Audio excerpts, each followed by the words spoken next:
We got Blast, Saitama, the leader of the ninja village, God, the final battle, insane past and power reveals, all in this crazy chapter of One Punch Man, one of the best, so make sure to stay tuned for that. Channel the Cape Baldy with it and smash that like button if you enjoy seeing videos like this one and want to keep them coming. Make this the video you join the S-Class fam by subscribing and hitting that notification bell so you don't miss future One Punch Man chapter reviews and updates. You can even help me achieve my insane dream of reaching 2 million subscribers here on YouTube with one click of that virtual button, and for that I'd be eternally grateful, as we're about to see dreams play a huge role in this chapter. And now, without further ado, let's jump into it, spoilers and all. So you'll remember that last chapter we left off with our group talking with Blast about the connection between God and the ninja village where Flashy Flash was raised. And so this chapter will have Blast from start to finish in it, and that's always hype. Manako asks about the ninja village, and Saitama remembers that Sonic was talking about that village as well. Flashy Flash straight up says that Blast is the one who destroyed the ninja village, isn't he? At first, Blast thinks Flashy Flash is gonna hold a grudge, as being a ninja from that village, but Flash assures him that he was actually quite relieved. Meanwhile, Blast is pointing out how it seems Flash must have tried really hard to erase the village from his memory. Honestly, as we'll get more into in a bit, Blast is consistently being hyped up as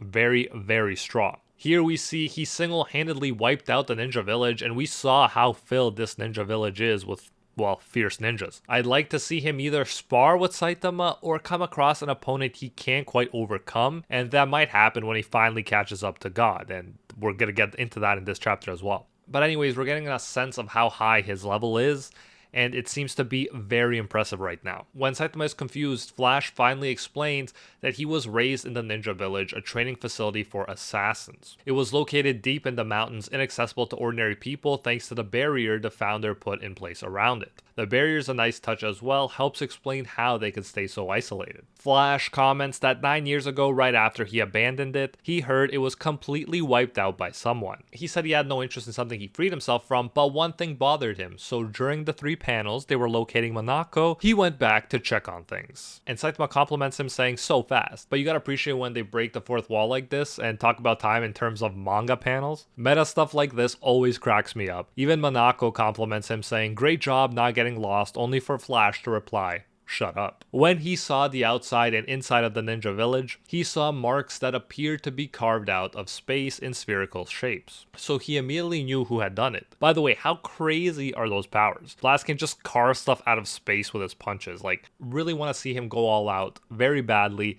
and I think we're getting to that point, at least the manga is teasing us that we're getting to that point very soon. Flash asks, did Blast attack them to recover the cube? And we've seen before that Blast is interested in these cubes since they are a means of communication with God. Blast vs. One Punch Man's God is definitely something I'm itching to see, especially since this villain called God seems to be being set up as the final strongest villain, who can easily create dragon level threats when he feels like it, if not higher. Flash says that the facility must have been modeled after the cube enshrined in its depths, and he remembers running into the founder of the village with a kid Sonic. He's in a kind of Dragon Ball Z Goku recovering in Namek kind of capsule. He continues saying that the village founder was sleeping in a recovery capsule and he barely even looked human. He wonders if it's safe to assume he was given powers by God. And then we get a big bombshell twist.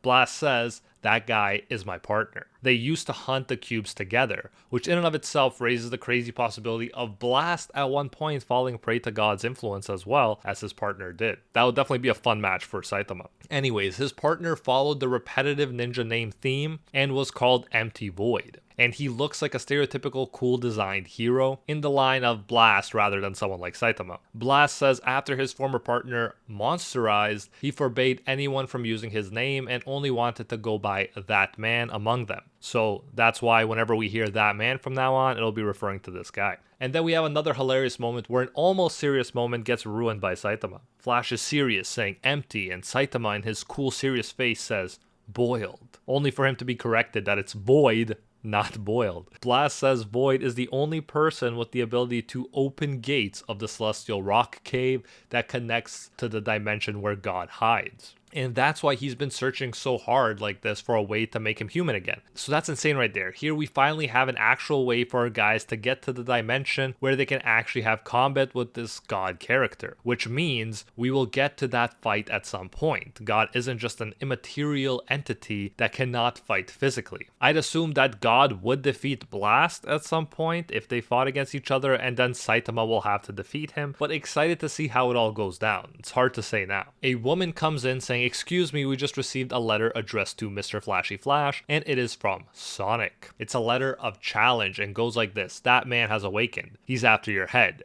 Running will do you no good. It's time to settle the score. Come to my hideout, I await you alone, at the place where childish dreams are seen," end quote. Not gonna lie, that's a cool letter filled with secret codes that only Flash would understand, based on his history with Sonic. But more importantly, since that man has awakened, we get to look forward to the hype of a potential big fight with him, and more importantly, he's the key to the much anticipated fight against the God villain as well. Blast calls Void's awakening fortuitous timing. He says it's been 16 years since he was terribly injured in the battle against Blast and escaped. He could have recovered a long time ago and was just waiting on the right timing to make his comeback. From Flash's perspective, it seems like Blast couldn't deliver the final blow to his partner, and so he calls him a softie. And considering how much Blast has been built up, I think it's fair to assume that that is true. He probably could have finished his old partner if he really wanted to. And then we get another hilarious moment where Saitama thinks it's fake because the handwriting is so pretty. And Flash says, no, it's definitely his handwriting, since Flash taught Sonic how to write. And then Saitama realizes that Sonic didn't put any effort into the letters of challenge to Saitama, he just lazily scribbled them out, and he feels kind of offended. For Flash, it seems like Sonic has already fallen under that man's control. He thinks that he was forced to write this letter to lure them out. It's highly likely that the man will show up to finish Flash off. Very exciting how quickly this seems to be progressing right now. Flash then says it's the perfect chance for Blast to redeem himself. Blast heads out to the address for the hideout that's written on the back of the letter, and how hilarious is that? The address is just written clear as day on the back of the letter, and Manako even has to say, "Yo, are you guys really ninjas?" And Blast also asks Saitama if he's coming, and Saitama's like, "Well, yeah, I got nothing better to do anyways," while we're in hype overload mode over here. But even though there was the obvious message, which as Flash predicted, that man made Sonic right, there was also a secret message for Flash. This is why Flash takes a detour and gets a flashback with Sonic when they were kids. Sonic said he can't be controlled because he has a dream for the future. He says he's going to climb to the top of management and take over the village. He'll tear down the shitty system and raise orphans who had the same circumstances as them in a more free and open environment. Pretty good guy goals for an antagonist, I must say. He says some very profound stuff as a kid, more profound than he says when he's an adult, saying that assassination techniques are useless for anything but killing, and what has true value is the power to live life as you please. He says they don't have that right now, but he wants to pursue that goal, and he even decided on a spot for a potential new village. This definitely reminds me of Madara and Hashirama, even if these ninjas are less hyped than those two. And of course, that place where they marked as kids for their dream is where they meet up. That was a secret message. Like I said, since they're ninjas, this definitely feels like a Naruto homage to me. Now, the place of their pure childish dreams is now an illegal dumping ground for industrial waste companies. If that isn't the perfect metaphor for the death of innocence, I don't know what is. Sonic says it's the perfect setting for the end of a ridiculous dream, and then they pull out their swords preparing to fight. Honestly, an amazing chapter. Oh my god, amazing. I'm interested to see what happens to these two ninjas, but obviously more interested in Blast versus that man, and hopefully Saitama versus the god villain, who seems like the prime candidate for final villain of the series. And if you enjoy strong characters like Blast and God, then you won't want to miss my all dragon and god level threats in One Punch Man explained, a link on screen right now. Like and subscribe to help me reach my insane goal of 2 million subscribers on YouTube, and I'll see you in the next one.